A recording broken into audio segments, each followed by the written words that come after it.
And I'm sort of sitting here in my office, the one I'm in right now, staring out the window, and the phone rings. And so on the other end, the woman says, "Hi, my name's Tracy, and I work with Will Smith." And I said, "You mean Will Smith, Will Smith?" And she said, "Yeah, that's the one." And she said, "Will would like to talk to you about a movie he's working on right now in Canada called I Am Legend. So he wants to know, would you be willing to take a look at the script and then meet with him so he can bounce ideas about the script off with him?" And I said, Welcome to the Seven Hats Podcast. My name is Yuval Seelig, and I've been on the entrepreneurial roller coaster for over 20 years. I've experienced it all throughout my journey: the grind, burnout, failure, and ultimately, success. The turning point for me was realizing that building a successful company is meaningless if you neglect the other significant areas of your life. So today, I'm inviting you to join me on an adventure through those 7 areas, what I call the 7 hats. Every week, my guests and I will drop valuable insights and pearls of wisdom, helping, motivating, and inspiring you to get your 7 hats in order and deliver real impact with meaning. So let's get going. Welcome, 7 Hatters. In this special episode, we speak with Michael Hauge and dive deep into hat numbers 3 and 4, the servant and the entrepreneur, as we take the hero's journey into Hollywood storytelling and story selling. Michael Hauge is one of the top story experts for Hollywood writers, filmmakers, studios, and entrepreneurs. He's a Hollywood giant and has worked on I Am Legend, Hancock, and The Karate Kid with Will Smith, not to mention projects for Julia Roberts, Morgan Freeman, and many more. In this episode, you'll hear Michael's heroic journey from a young kid carrying popcorn from his dad's candy store to the most sought-after Hollywood script consultant, as Michael shares his 6-stage framework, teaching you how to tell your sales and marketing story in the most impactful way that elicits the most emotion, just like they do in Hollywood. It's no surprise that Will Smith said, quote, "No one is better than Michael Hauge at finding what is most authentic in every moment of a story," end quote. And what's most exciting is that one of my all-time favorite mentors, Russell Brunson, credits Michael in helping him conceptualize his origin story and Epiphany Bridge framework. I don't think I need to convince you that I'm a huge fan. So without further ado, let's welcome Michael to the 7 Hats.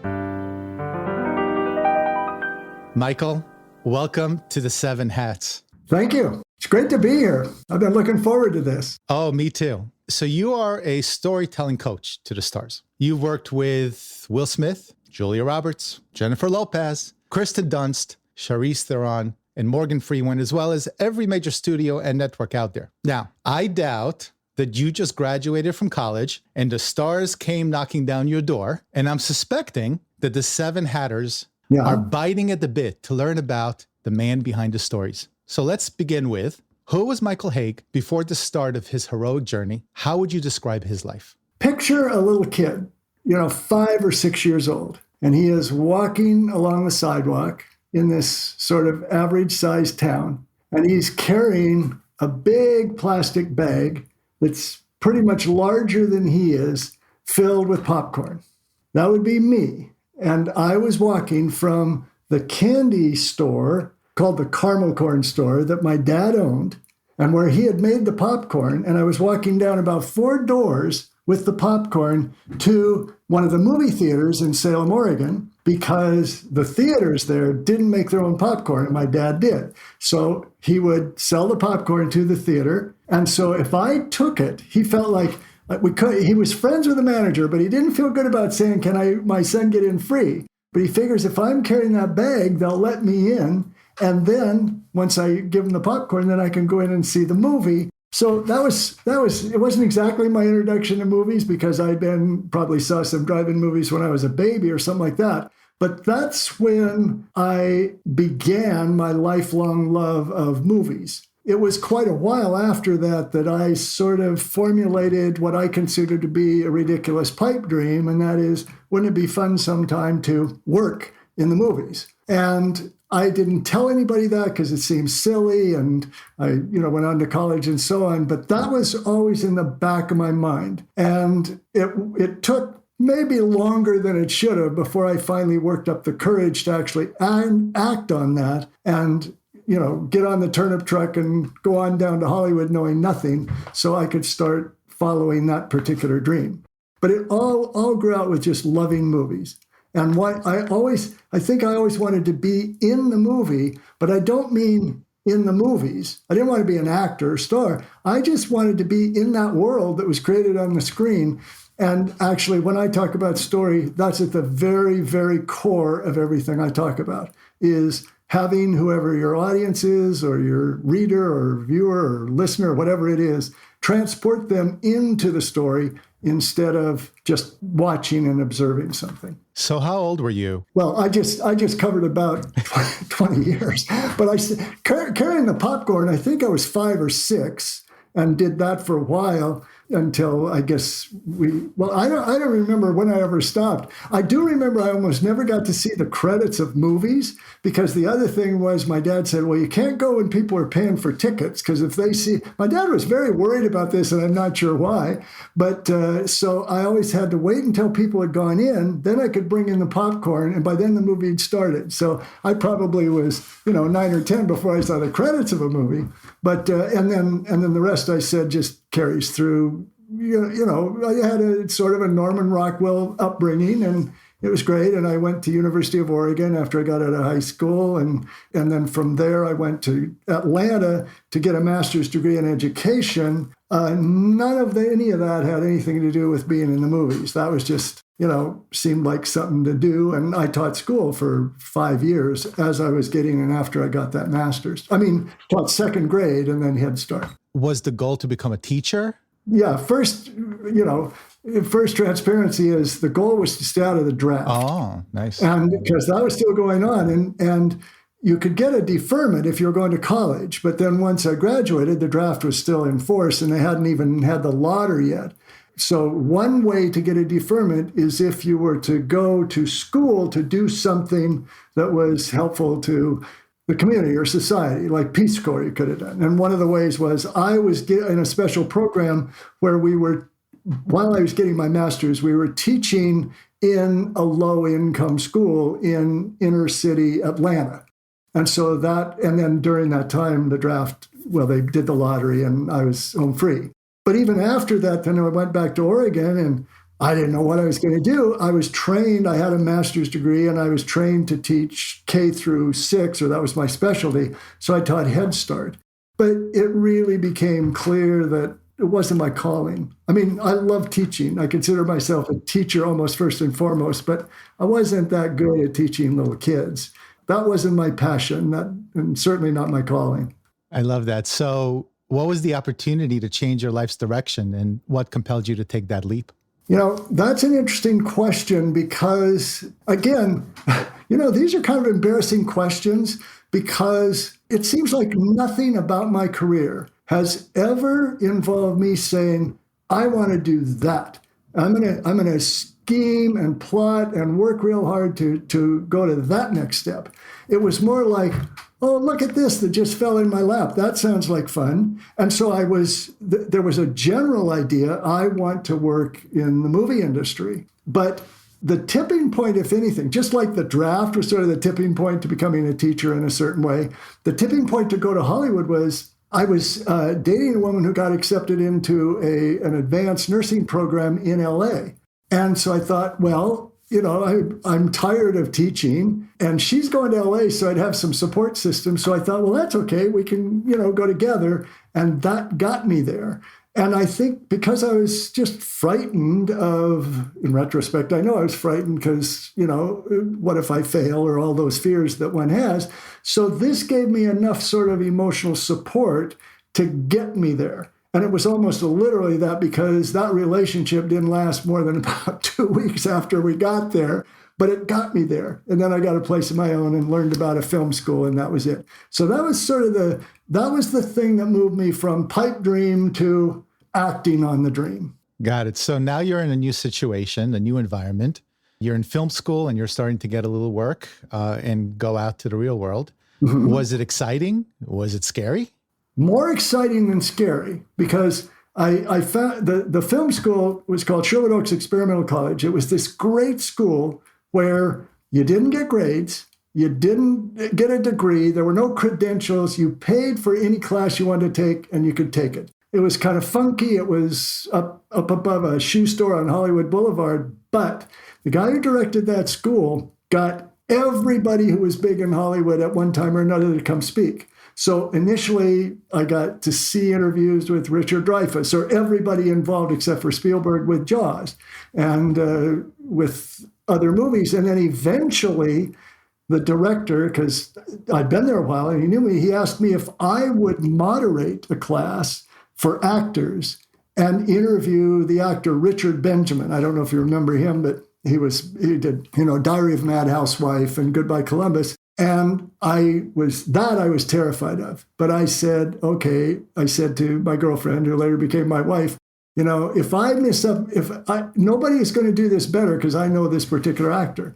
And so once I started doing that went really well. And I got to interview Clint Eastwood, Rod Steiger, Billy Wilder and Jack Lemmon together. So I was doing all of that. I sort of took a side trip there, but that was scary.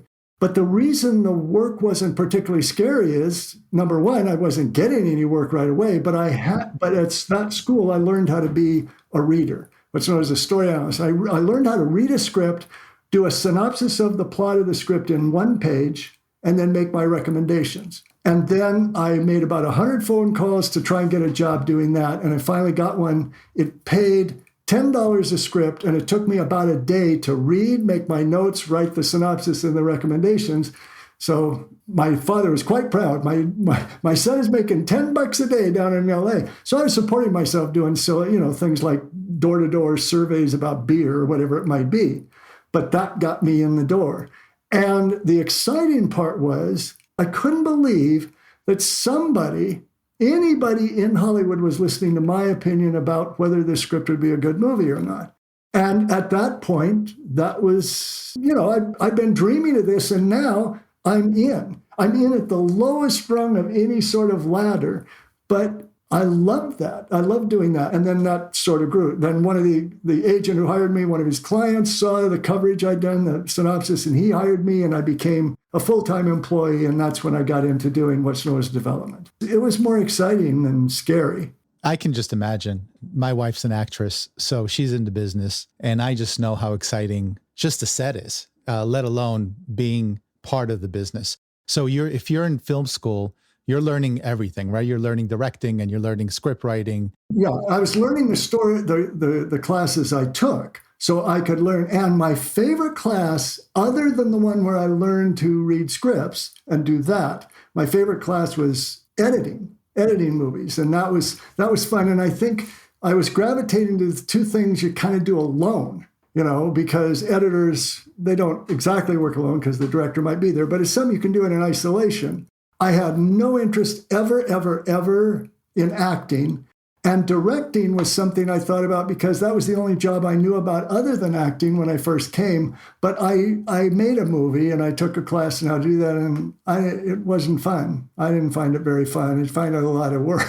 When I say work, I mean I do a lot of work, but the work I do to me is fun. That didn't seem fun, and I wasn't very good at that. So, and one of the things about my career, if we go forward, is it's like my career has funneled me to where I am. It's just that funnel was not created by design. And well, when we get to it, I'll say it had a sort of a theme, but if you know what I mean, it wasn't like, okay, I didn't feel like I was exactly going up the ladder. I just wanted to do more and more work so I could feel like I was getting close to the inner circle, you might say. That's awesome. So clearly you have a knack for teaching. And every entrepreneur that I spoke to in the past, when they first start out, right, when they first develop their skill set, they also develop a severe case of imposter syndrome. When you moved into teaching storytelling and script writing, did you experience that imposter syndrome? It's interesting. Like when I got to do those interviews, which I wasn't paid for, that was just, I didn't feel like an imposter. I was actually good at that. When I felt like an imposter, when I was working as a story development exec, when I graduated up from reader to now I'm working with other writers and I'm trying to find material for the producers I work for. And the part I felt most imposter about is I felt like I had no talent or skill at anything to do with the business, the extroverted part, making deals or even asking, like anything that involved networking. Like I should get to know the executives at the studios or at the networks and so on, which would have helped me greatly because, that's what my bosses would like because that's how you set up deals. I was no good at it. I was afraid of it. I didn't do enough of it and so on. And I just didn't feel like that was me. And so that was very much sort of imposter thing. When I taught though, because I started teaching screenwriting, as soon as I felt like I knew about 2 weeks more information than the people who came to the class, because I started at that same film school and then I started teaching at UCLA Extension. I didn't feel like an imposter doing that because not just I was good at it, but also I was just saying, look, you people are writing scripts. You need to know how we look at it if we're receiving the scripts and what makes most scripts so bad and what you need to do to make them good. It was kind of selective imposter syndrome, I think. Again, maybe the best way to say it is what I did. Introverted elements of it, and maybe that's true for every entrepreneur. I think we tend to feel like imposters more when we have to interact with other people. In the privacy of our own office, we can probably feel, yeah, I'm an imposter, but it doesn't bother me. Nobody's going to judge me. Totally. So every hero's journey has successes and what I call obstacles, not failures. So what did you face at that time? Hard to get a job. Probably, this is more in retrospect, still hadn't really found exactly what my calling was and feeling like and actually being very much an outsider, very much feeling, and truly I was on the periphery of what was going on, even though I worked for production companies and I was meeting with studio execs and so on. This is before I reached the point where I had written a book and was traveling around doing weekend seminars and got to be known a bit better. Again, this is more in retrospect than at the time, but part of the problem was I didn't exactly know what I wanted to do. And the natural progression when you go up the ladder in development is that you will become a producer because I didn't want to be a screenwriter. I tried that once and I'm not good at that either. The things I'm not good at are legion, but that wasn't it because people used to say to me, well, you know all this stuff about screenwriting, why don't you write a script? And so I tried and that wasn't fun and I wasn't good at that. I was good at helping other people write scripts. So anyway, trying to figure out how can I be a producer and trying to find material and all of those extroverted kind of things, that was what I kept kind of struggling to do and never had that much. To be honest, I never had any success at doing that. I was good at development. And then until I started really teaching, until I started doing seminars and did other things. When you say what was the struggle, to me, in retrospect, I think the struggle was I hadn't yet fully committed to the principle. If you call it principle, I wasn't doing it to be righteous, but the thing I finally realized after decades worked is the principle that if I'm confronted, if something falls in my lap, ask myself, does this sound like fun? And if it does sound like fun, I can always back out if it isn't, but if it sounds like fun and that's the basis of my decision, that's when good things are going to happen. And I've just been blessed with a lot of opportunities, it seems to me, falling in my lap, not out of the blue. There were reasons people contacted me, but I never went after Will Smith. He came to me, and when we get to that, I can tell you how that came about. When did it become clear to you that this was going to be your mark on the world, the point of no return? The way I look at a point of no return is like a full commitment to doing something. That was probably back when I got my first job. Never at any point in all this did I think, I don't know, maybe I should go back home to Oregon. This Hollywood thing isn't working out. If you're talking about that point when I really put both feet in, because I knew that was what I wanted to do, I would say one was when I quit my job with one of the producers who I just wasn't enjoying, and he wasn't a great guy and so on. And I never went to work for anybody else after that. And that was dodgy. And there were times when after becoming self-employed, that money became a real issue. But it didn't become an issue where I thought, I should become a pharmacist. Maybe that would be fun. That didn't, So the commitment to Hollywood was sort of always there. The commitment to stories eventually, not just Hollywood, was always there. But the bigger ones were, am I going to be able to make a living? My wife and me support ourselves with what I'm doing and those kind of struggles. I mean, it's awesome when you find something you love doing and you're immersed in it and it works out. So now you're a teacher and coach to the stars, to the highest of echelons. What's it like to play at such high stakes? First of all, let me clarify something, and then I'll tell you a little story, and I'll tell you, maybe that'll answer it. But the first thing is, when you introduced me, I didn't want to say it right away, but the fact is, I have not directly worked with Charlize Theron and Julia Roberts and so on. Will Smith, Morgan Freeman, I have. But what it actually says on the bio is, I've been involved in the development of movies starring these people. Among the projects that I worked on and consulted with either the production company or the studio, or in one case, a couple of cases, the star, all of those projects have, in different situations, starred those people and a bunch more. It's not untrue, but it's a way to sort of pump up the bio and so on, because I was contributing to the movies they made. And the other thing is, what is it like to be at that echelon? Let me tell you how I met Will Smith, because this is sort of a fun story to me. And that is, I mentioned before the inner circle and how I wanted to do that. Well, I was never feeling like I was in the inner circle. And from time to time, I just get sort of pouty about that and think, well, yeah, I enjoy what I do. And I am working in Hollywood, even if it seems like sort of the periphery, because I'm not any kind of household name in Hollywood. It'd be great sometime to get into that arena where the best of the best, and working like that. And I'm sort of sitting here in my office, the one I'm in right now, staring out the window, and the phone rings. And so on the other end, the woman says, hi, my name's Tracy, and I work with Will Smith. And I said, you mean Will Smith, Will Smith? And she said, yeah, that's the one. And she said, Will would like to talk to you about a movie he's working on right now in Canada called I Am Legend. So he wants to know, would you be willing to take a look at the script and then meet with him so he can bounce ideas about the script off with him? And I said, yeah, I think I can find the time. No, I'm hanging blinds. Yes, I don't have time. I had to pause for dignity for a little bit, and I said, sure. So sent the script, set it up. Finally, we have the call. And, and immediately I'm saying to my wife, how cool is this? The biggest movie star in the world wants to know what I might think about this script.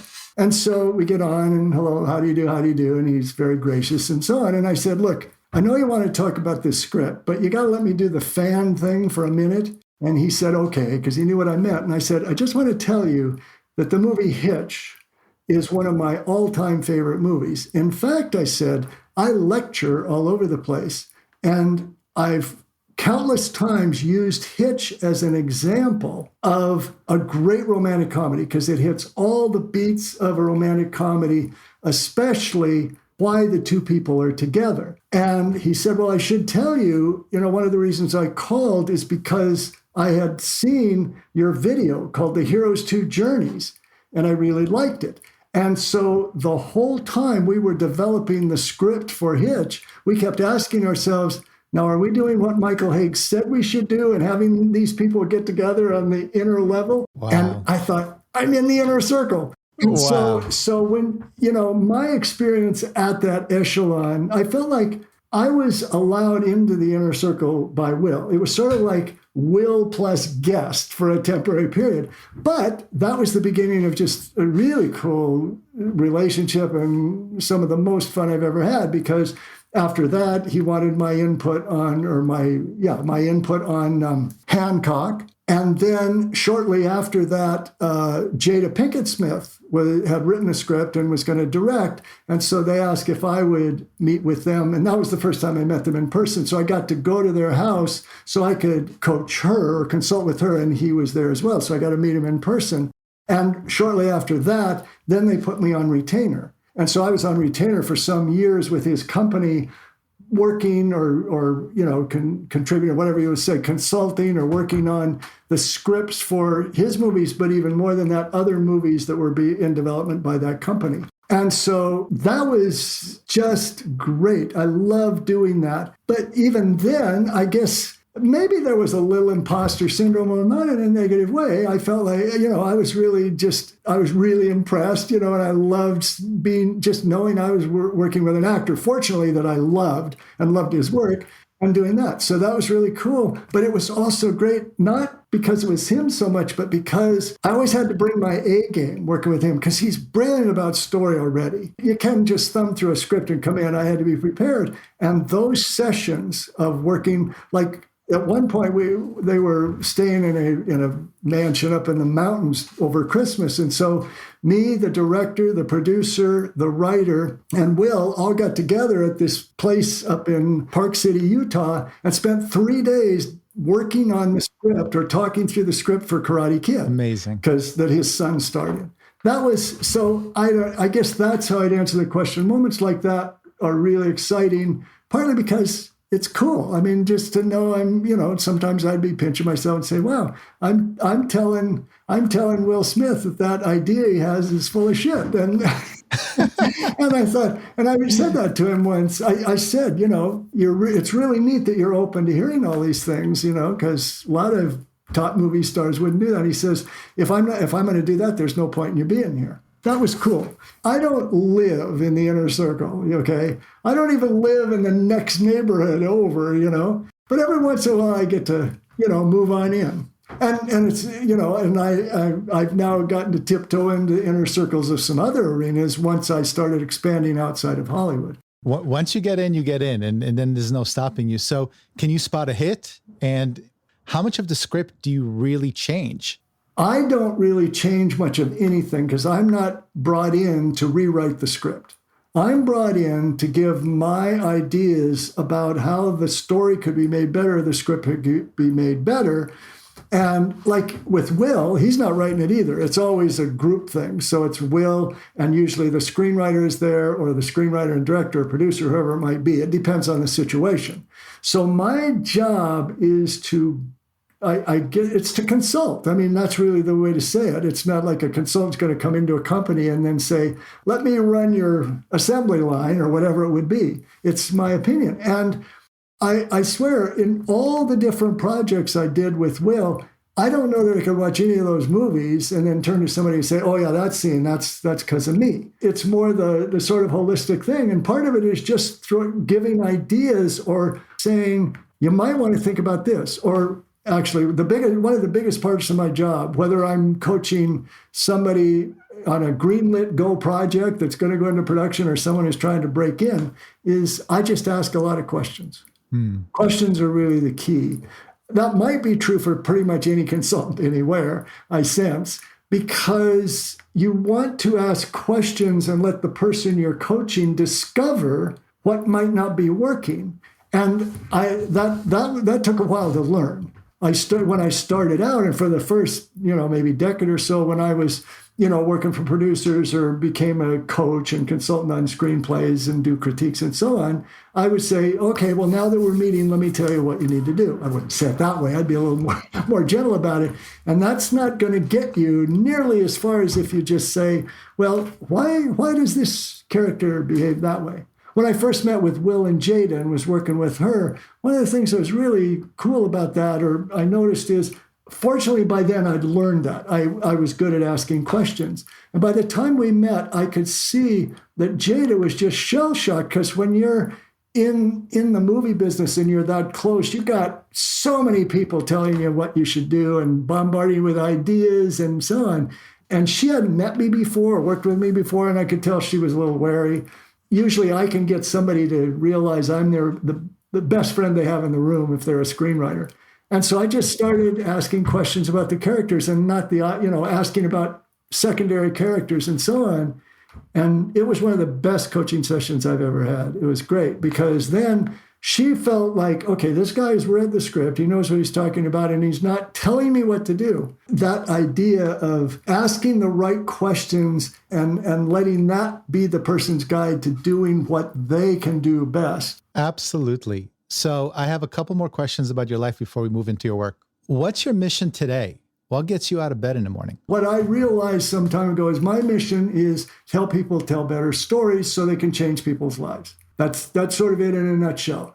that was the mission I realized I was on. It wasn't like I picked it. It was like, you sort of look around and saying, I realize everything I do is to help people write better movies or novels, because I started working with novelists, or TV shows. But because I love movies so much, because they have the power to change somebody's life. Not in the most obvious ways. Sometimes you can get people to become activists or change in that way. But I mean, you let people step outside themselves and experience life and the world through the hero of that movie. And my belief is, this is one of my sort of core beliefs, is that when you tell a great story, whether it's a movie or TV or whatever, if you do it well, then what you've done is you've transported the audience or the reader inside the character's the hero. Movies work not because we like watching people in danger or fall in love. It's because we want to have that experience.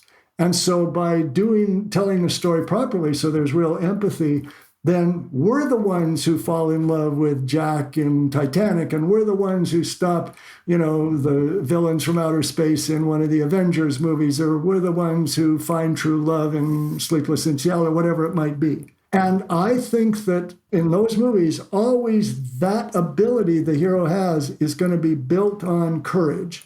They're going to have to find the courage to do the thing they weren't willing to do at the beginning of the story. Sometimes it's physical. It's like a James Bond movie. That's not that deep. But in like romantic comedies or more movies that go deeper, even action movies that go deeper, it's really finding the courage inside to let go of to leave their comfort zone and leave the safety of the identity or the persona they've got and do something outside that, do something bigger than themselves. And if we experience that courage through that character, I think we take a bit of it home. Absolutely. That's how you can change lives, among other things. So sure, you can use stories to entertain and get people to buy tickets and get butts in seats, or if you're in business, to get people to buy a product or hire you or bring you back for another speech or whatever it might be. But the real value and the real high of it is when you can also instill in people through the story the courage for them to go away and do things they haven't been willing to do before in order to make their lives better. I love that mission. I have the same mission, changing lives. You know better high. Absolutely. So I'm really excited about this question because I'm going to turn it around on you. I'm going to ask a question that you ask your students. So in the past, you've challenged storytellers with the following question. I'll do whatever it takes to achieve my goal. Just don't ask me to blank, because it's just not me. And the blank, for those seven hatters listening, is the thing that the storyteller is most afraid of. What's your blank these days? It's the same blank it's been since I was carrying popcorn when I was 5. And that is, just don't ask me to upset anybody. I'm going right to the psychological jugular, but that's the thing. And that isn't a rule that serves you well if you're trying to enter the inner circle or even the outer circle in Hollywood, or anything. I mean, if your operating principle is, well, I don't want to make any waves, I don't want anybody to be upset, I don't want to hurt their feelings or whatever. You don't want to go out and try and do those things. But if that's your fear, that's a fear, like any of them, that will hold you back. Because sometimes you have to do that. And it's still, and my belief is that we always, if we have an issue like that, whatever your issue is, you're never going to get over it. I don't think it's curable. What I think does happen is you get better at dealing with it, and it's like a spiral going up.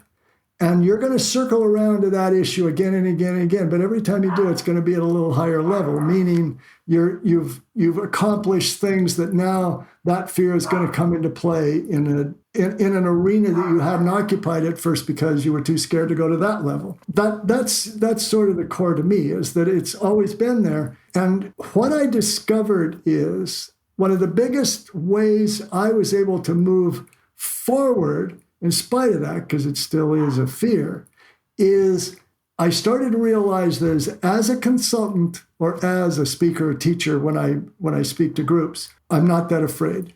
If I have a client that I'm working with on a script or coaching a client in any arena, I don't really worry about upsetting them. I think the reason is I've had a lot of experience and I know I'm good at that, but also, and so that makes it more comfortable for me. And also I realize that that's not how I'm going to serve somebody. I'm going to serve somebody by not worrying if they're upset, but knowing that what I have to do is help them solve whatever problem they have and achieve whatever goal they want.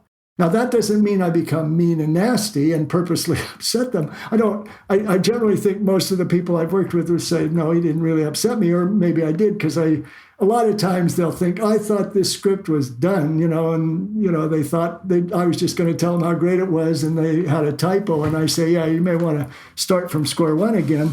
I'm less susceptible to that fear when I'm doing this thing that I love than I am in other aspects of the real world. But the answer is that question you ask, I've thought about it for years and years and years, and I sort of know that's the thing. Part of my job is to instill in people the idea you are courageous enough. You'll be able to do this. Nice. You'll be able to do this, and inspire them or motivate them, whatever you'd want to say, so that they can overcome whatever their fear is.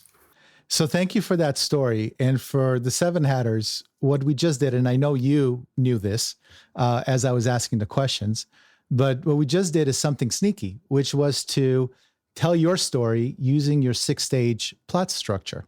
So let's tell the Seven Hatters a little bit about your work. How did you come up with that framework, and how much did Joseph Campbell's work influence you? Okay, Joseph Campbell, not at all. Because it's not really a mythical structure. What the number one source of anything I've learned or know or whatever is by watching a lot of movies. Wow. I mean, that's just the long and short of it. I mean, that was my real school. I learned nothing getting that master's degree in education, but I've seen a lot of movies. And one of the biggest, we didn't really get to this as a question, but when I said I got that first job at $10 a day reading scripts, that was the best education I could have had, and probably the best education maybe I've ever had as far as the things, what I do as a career, what I do for a living.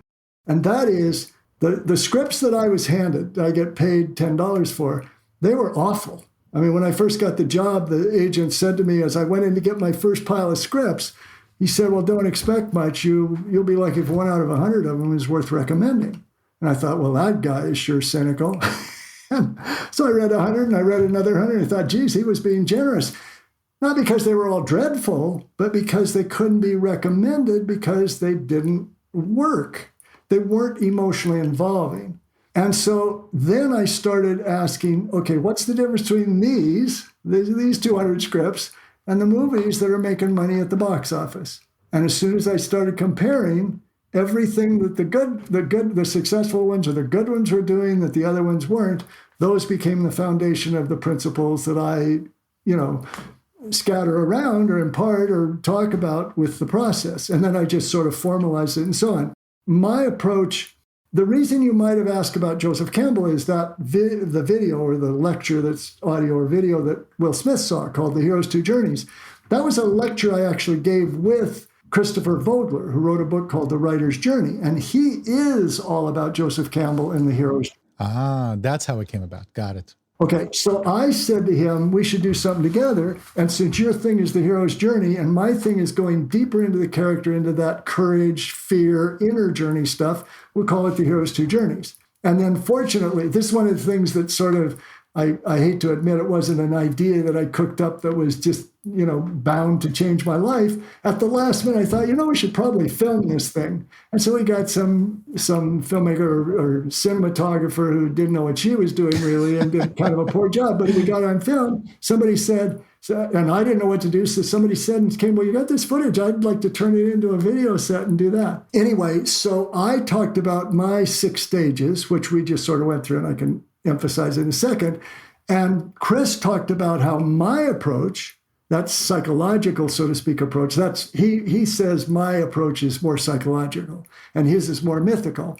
And we compared the two when we were on stage and we sort of teased each other about it and debated things and so on. But that one thing has done more for my career than any single work I produce, more than the book over here, Writing Screenplays to Sell, or the one over there for business people, Storytelling Made Easy. That was what Will Smith saw that made him want to give me a call. That's what Russell Brunson saw that made him want me, or him and Dagan Smith want me to come talk at their conference, and how I first met them, and and then that process. That's when he heard my process and incorporated it into ClickFunnels and devote a chapter of one of his books to that process and me and so on. So how did I come up with that? So it's really that. And when I coach, if I'm coaching screenwriters and filmmakers, and a lot of times novelists, I'll always be referring to other movies and say, well, this is how this movie handled this. Or you might want to rethink that because I can't think of any movie that does it that way. When I started expanding out into consulting with business people, I still do that. Everybody knows that my background is Hollywood and movies are sort of the foundation. That's why I call the new course I've made Hollywood Story Selling, not just story selling, because you can use stories to sell, that's the idea, but it's Hollywood storytelling. It's the idea that Hollywood knows how to create an emotional experience better than any industry anywhere around the world. That's their stock in trade.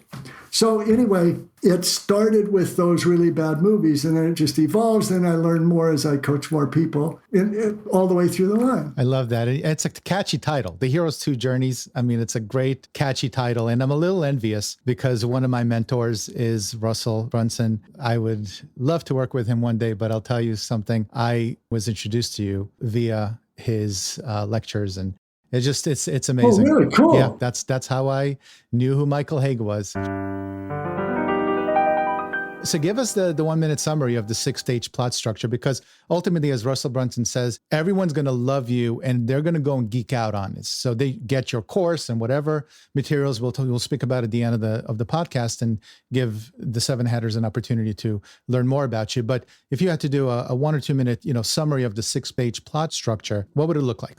Let me do this if I may, since I know most of your followers are entrepreneurs in that arena, because when I started doing more and more work in the business arena, starting with internet marketers, and also I met someone named Patricia Fripp, who's just this high level, one of the best, presentation experts. She's a great, used to be at one time was first woman president of the National Speakers Association. And I heard her and we talked and we got to be pals. And so she introduced me to a lot of speakers. But as soon as I started working in those arenas, I started molding the 6-stage plot structure you're talking about that I developed in that video and so on, and tried to streamline it, because in business, most of the stories people would be telling would be much shorter and much more streamlined. And the big difference is in Hollywood, they create stories. They want to make money before you go into the theater. So they want to sell tickets, but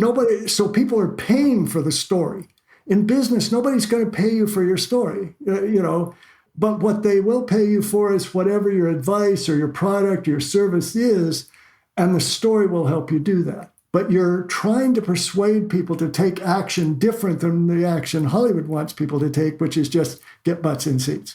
Okay, so I streamlined it and I turned the 6 stages into 6 steps. So as fast as I can, I'll go through this. And that is, step 1 is the setup. And that is the everyday life that the person is living before they start pursuing whatever goal the story is about. When you ask me the question, well, tell us about you didn't call it your origin or setup, but you said, where did it sort of begin? And I told you the story about being a kid and dreaming of movies. That would be the setup. And that's also where you introduce the hero, but it's got to be the hero's everyday life. They can't already be pursuing the goal that the story is about. Then step 2 is what I call the crisis. Then something happens that is going to force that character, who's kind of in a static place at the beginning, oftentimes stuck tolerating a situation that wasn't good, and it's going to force them to move out of that setup, that place where they're existing, and take action to do something. Now that crisis, the crisis could be something bad happens. Okay, they lose their job, or they get a big order that they can't fulfill, or they get a diagnosis that is negative. And so in response, they've got to figure out, what am I going to do, and so on. If you're in business and you're telling a story about a satisfied customer, after the crisis, that's when you come into the story, because the hero is actually the customer you have. or the client. So then in that step 2, the character has to formulate a specific visible finish line to cross. They have to have a goal that we can imagine what it would look like to achieve.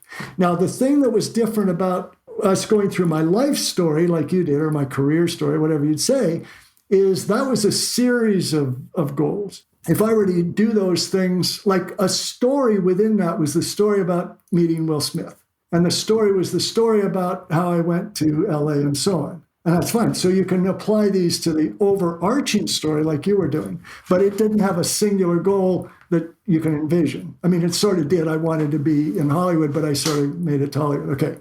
So after the crisis, and that goal is identified or set, now the story is about the hero, or you, if it's your own story, wants to achieve this goal. Now, the next 2 steps are pursuit and conflict. And that means what are the steps that you or the hero of the story has to take to get there? And most important, what are the big obstacles to overcome? Because always, always, always, if you're telling a story, your number one objective before anything else must be to elicit emotion. You're telling stories to give your audience or your prospects an emotional experience. So they feel something. They'll make the decision intellectually to buy what you want or do what you want them to do. If they don't feel like that's the right thing to do, if they're not emotionally involved, it won't work.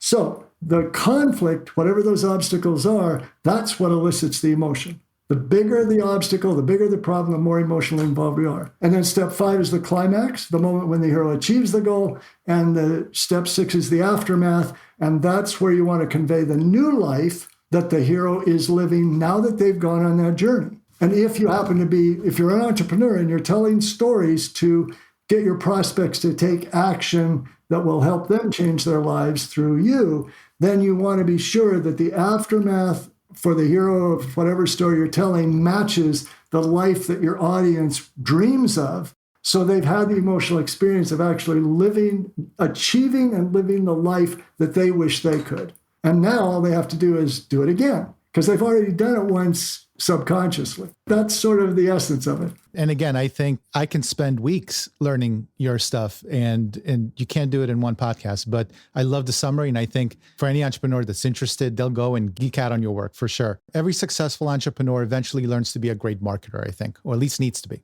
And in marketing, story is everything. So I'm thinking if you can teach the 7 Hatters a thing or two about effective storytelling, that would be a good thing for us. So a couple of questions there. What are the top 3 things that you would instruct an entrepreneur as they develop their Heroes 2 journeys? The first thing you want to be sure you do is when you're coming up with or trying to find a story out of all the hundreds of experiences you've had in your life, always find one that has a specific goal that is what I call visible.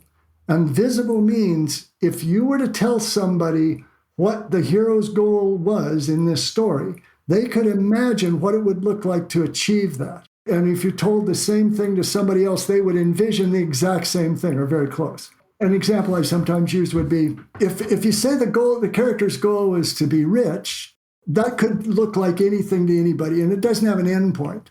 I mean, really, are you rich when you make your first $100? Some people would feel rich if they had that much. Or do you have to have $1 billion? Some people wouldn't feel, and like that. So instead of saying, my goal was to be rich, if you make it a specific amount of money, then it's going to be much clearer. So if you said, my goal, let's say it's the hero of this story suffers from arthritis.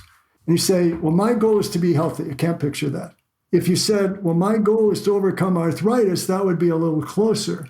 But if the goal was, I want to be healthy enough to walk my daughter down the aisle when she gets married in 6 months, now you've got the makings of a good story. Because when you're listening to this, I guarantee in your mind, you pictured somebody walking somebody down the aisle. And now it's much easier to feel connected with that character. Okay? And then that comes to the next thing that you want to make sure you understand. And that is when you're telling the story, whether you're the hero, meaning it's a story about yourself, or a satisfied client, and you need those stories because the satisfied client you worked with is closer to your prospect who you want to buy your service than you are. You want to tell a story about somebody who did exactly what you're asking your prospect to do, and won and succeeded. So now you have a litmus test, and that is every single thing in that story has to somehow either move that character closer to that goal, to that visible finish line that's the climax, or it's going to create more obstacles to it. And if you stay with that rule, you're not going to waft away and turn in something that turns into a story about, listening about somebody's summer vacation. Well, first we went here, and then we went here, and then we saw a moose here, and then we went on this ride here. And that's those stories. We've all had to sit through stories like that. That won't happen if you have the clear goal, and then everything contributes to that. And the third thing is, it's sort of in line with what I already said. You want to be very clear when you pick the story. What is the action you actually want your prospect or the audience or reader, who's ever reading your sales letter or your webinar, or if you're on a podcast or whatever it might be. So you want to be sure that of what the action is that you're trying to persuade someone to take in order to solve their problem or improve their life, like make more money or whatever they want to do. So you want to pick the stories about either the people who you've worked with who have accomplished that exact same goal, or who have gotten to a point where they took the action that you're trying to get your audience to take, and they succeeded by doing that. If it's a story about yourself, it might also be that kind of story, or the variation would be, it might be a story about how you accomplished a goal, and by accomplishing that, you learned one of the principles that you live and work by, or one of the some kind of expertise that you will now have to deliver to other people. This wasn't my intent. I was just telling about the story, but it was a really well-asked question to do that, because when I told the story about being a reader and reading all the bad scripts and then comparing them, the value of that story, if I was in front of an audience of prospects who I wanted to hire me as a story coach, that would be a goal. They're not my prospects wouldn't be learning, their goal wouldn't be to figure out what makes good movies good, but it would establish that now I know what makes stories good, and that establishes more of my expertise. And you tell that kind of story, so your prospects will see you as an expert, not just an expert, but as one who is able to solve their problem and has a plan to do it. Yeah, spot on. So I know that there are entrepreneurs that are listening right now that in their mind, they're like, I don't have a story. Does every entrepreneur have a story? And what if they just consider themselves, ordinary? Well, let me answer the first one you said is, they didn't think they had any story to tell, okay? Because you said, does every entrepreneur have a story? And I would say every entrepreneur has dozens and dozens of stories. And then out of that, when when you apply the things I just said, or when you know all the qualities of what would make a good story, you can narrow that number down. And so some people, they will say, I don't have any stories to tell. But a bigger argument against telling stories is the second one you said, and that is, I'm just ordinary. What you have to understand, and you're going to have to trust me on this, but I can back it up by looking at movies as well as successful clients I had. Ordinary is what you want to be. Extraordinary is a lot harder to tell a story about, because if you were to step on a stage, let's say, and you're making a presentation, and you are an expert at, take your pick. You become a billionaire or a multimillionaire by your investments, okay? You're a master of investment. You're a money manager or investment advisor. And if you get on the stage and say, well, I am a multimillionaire, and if you listen to me, then you too can be a multimillionaire. And that's the essence of your presentation. Now, some people will go for that. Some people would say, okay, well, I'll give it a shot. What you're basically saying is, how do you do? I'm so-and-so, and I'm extraordinary. And I only hope that you'll follow my advice, and then maybe you too can be extraordinary. And you know what? Most of the people are saying, yeah, you're lucky. If you're extraordinary, you're lucky, because I'm not extraordinary. But if you get on the stage as a multimillionaire, and you tell the story about how you were poor once, or how you lost all your money, or how you, whatever if you start the story where you were ordinary, where you seem like us, where you seem like somebody who doesn't know the answers or stumbled around or made a lot of mistakes, here's what will happen. We will be drawn to you as the hero of that story. We will feel much greater connection and empathy because you sound like the place that we are right now, or we've been too. And then if you take us on the journey you took to become the multimillionaire expert, then when you get to the point where you can reveal, and now I'm a multimillionaire and I'm helping other people, we will celebrate your victory because we've had the victory. So the idea that you shouldn't tell stories because you're nobody special, that's why you should be telling stories, because that's how we all feel. If we're sitting in the audience looking at you and you're extraordinary, we feel like we'll never reach that level. We want to know how not special people succeed. I don't buy either of those. If you ever come to me and say, well, I can't tell stories for one of those reasons, you're just going to hear what I just said again, because that doesn't, and I was going to back it up. Here's the evidence I have. Go look at the top 100 money-making movies of any period and tell me how many of those are about extraordinary people, unless they're sequels. Even superhero movies. Even if you look at Captain America, he starts out as this pipsqueak, muscleless, wimpy sort of guy until he has, whatever the thing happens. Or Peter Parker, before he got bit by the spider, he was very unextraordinary.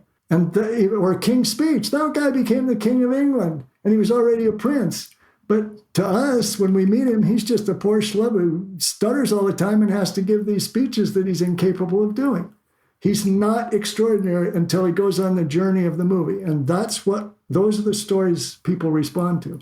Man, Michael, I love you. You made my day. So many gold nuggets. I'm sure the listeners they're going to get something out of this episode. So I'd like to close my interviews with the following question.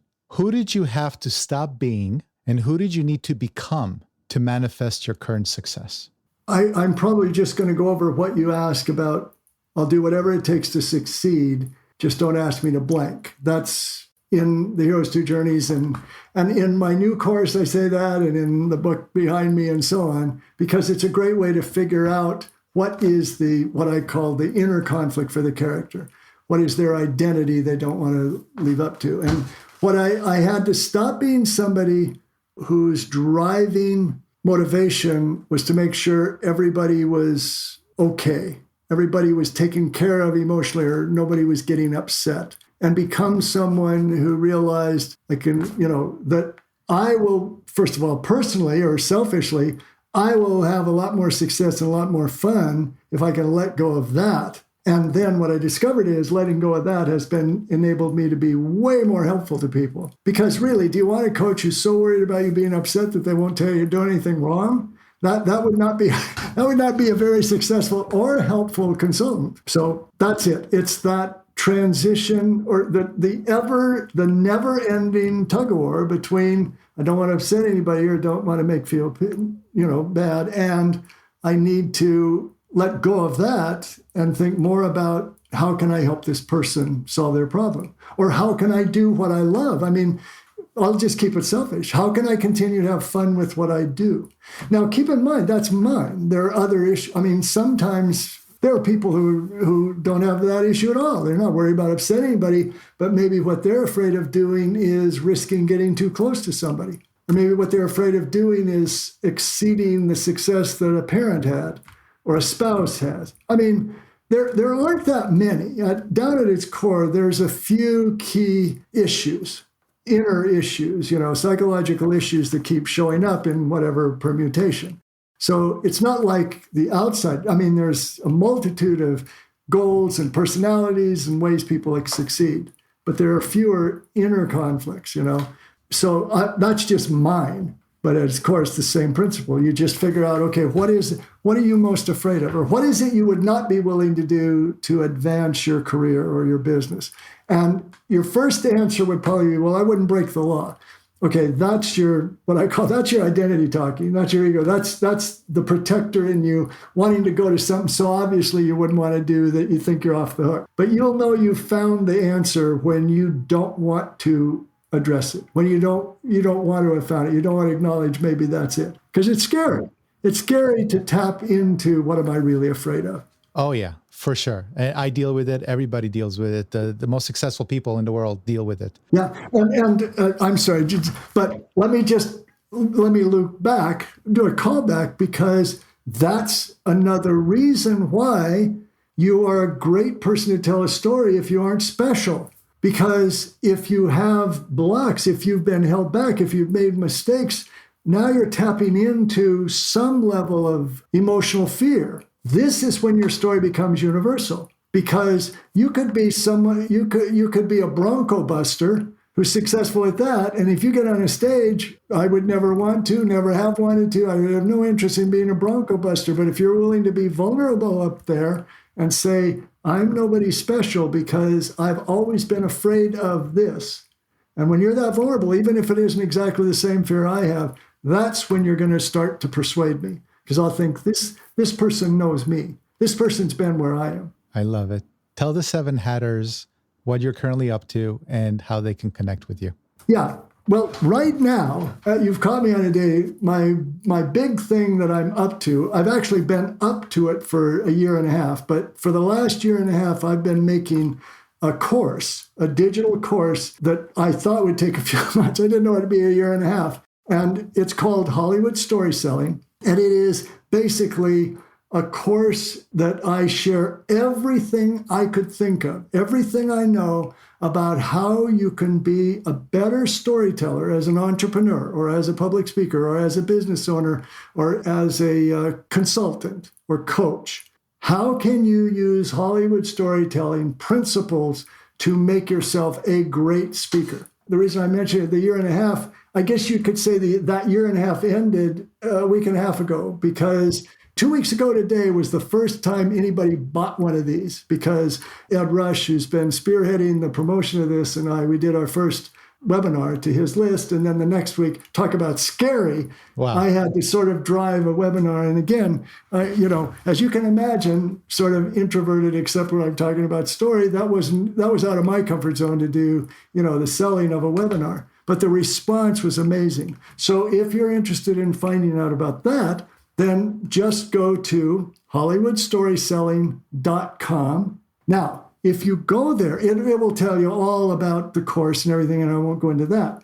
But right now, because we had such a good response, we had to close the store temporarily, but we've got a waiting list. So if you go to that site, then you'll just have to put your name on the waiting list, but you can see all about the thing. You'll see the whole sales letter and so on. If you would like a little more just about the 6 steps that I said, if you go to my website, storymastery.com, and put storymastery.com/success, then you can download a chart that goes into much more detail and just lays out those 6 steps in visible form, you might say. So it's really easy to understand, and you get more information about it. So you'll know more than I could share here about exactly what those steps are, because it's really very simple. I mean, and it will give you more. So if you want a free chart to download, you go to that address. You're a bona fide hero for scriptwriters, for entrepreneurs alike. And I can tell you, thank you. I vouch for you. I've been studying you for about a year now. I took your course. I can't wait to take the next course.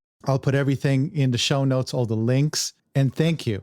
Thank you for coming on the 7 Hats. Yeah, well, thank you. And I must say, you asked great questions. Now, I've heard you ask great questions before, but I know you really wanted to get into the storytelling part of this. And those were great questions.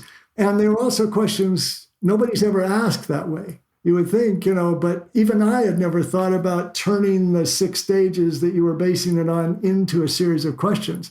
So that was great. It was fun answering in that way. It made me think of things I wouldn't have thought of. And you did great with that. So I already knew you were a great interview from hearing the other podcasts, but nice job on that. Nice job. And thanks for all the good things you said. And thanks for everybody for listening. I'll look forward to hearing from everyone. Thank you so much. I am honored. I hope you enjoyed my conversation with Michael. Let's end today with a segment of the show that I refer to as, What Can We Hang Our Hat On? And here's my takeaway. In my experience, the best entrepreneurs are incredible marketers. Think Steve Jobs, Gary Vee, Russell Brunson, to name a few. Not only do they know how to build a brand, scale it, and cultivate it for success, they have a brand story because they lived it firsthand. I asked Michael if he thinks every entrepreneur has a story, and he answered with an emphatical yes. Every entrepreneur has dozens of stories, he said. So why are entrepreneurs notorious for telling bad stories? Well, I can attest from experience that it's hard. It isn't easy to convey years of information into a succinct and impactful story that elicits emotion. And the key here is emotion. A good story helps your customers connect with you, trust you, the human behind a brand. They say people don't do business with companies, they do business with people. And that is why your story needs to be relatable, memorable, and relevant. Your customers should be able to see themselves as the character in your story. That's why I was so excited to study Michael's work on his 6-stage plot structure, where he adopted the best of what Hollywood has to offer as far as storytelling. It took me years to develop my story, and to tell you the truth, it's still a work in progress. Using Michael's framework was a game changer for me, and I will always appreciate his brilliance. I wanted to thank Michael once again for joining us so that we can all benefit from his wisdom. And until next time, if you found this episode helpful, please hit that subscribe button and tell other entrepreneurs out there what value you received from it so we can attract even more high-quality people into our 7 Hats community. So for now, I will bid you farewell and success on your journey. And until next time, my name is Yuval Selik, and I tip my hat to you.